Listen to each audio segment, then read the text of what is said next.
সোমবার বন্ধুরা, আজকে জয় মঙ্গলবার। তো দেখে বুঝতেই পারছো আমার মা উপোস করেছে। তো প্রত্যেক বছরই জয় মঙ্গলবারের উপোস প্রত্যেক মহিলারা করে, তো আমার মাও করেছে, জয় মঙ্গলবারের উপোস করেছে। তো সেই জন্য আমি গেছিলাম, আমি আর আমার মা গেছিলাম ঠাম্মার বাড়ি। তো জয় মঙ্গলবারের আমার মা উপোস করতে, সেখানে প্রসাদ খেতে আমার মা গেছিলো।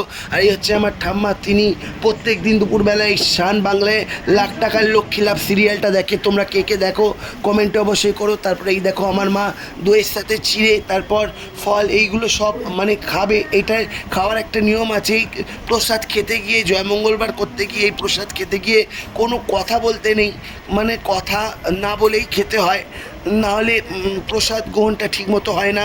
তো আমার মায়ের ফল প্রসাদ খেয়ে দইয়ের সাথে চিড়ে, খই চিড়ে মেখে খাচ্ছে। এবার খাওয়া দাওয়া শেষ করে কিছুক্ষণের জন্য আমরা ছিলাম, আমি, মা, ঠাম্মা, জেঠি, এই হচ্ছে আমার জেঠি, সব গল্প করছি।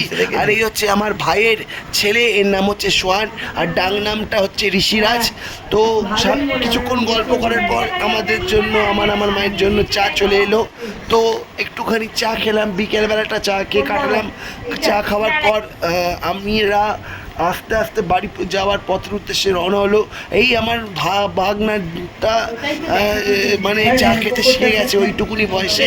আর এই হচ্ছে তার প্রিয় পোষ্য, এর নাম হচ্ছে কোকো, জেঠির প্রিয় পোষ্য। সবাই এই পোষ্যকে, ওই কোকোকে খুব ভালোবাসে। এরপর জেঠির বাড়ি থেকে বাড়ি যাওয়ার পথের উদ্দেশ্যে পাকসারা নতুন রমণীর তলায় আজকে জয় মঙ্গলবারের জন্য একটু হনুমান চল্লিশায় পুজো দিয়ে সবার নামে মানত করলাম, সবাই যেন ভালো থাকে।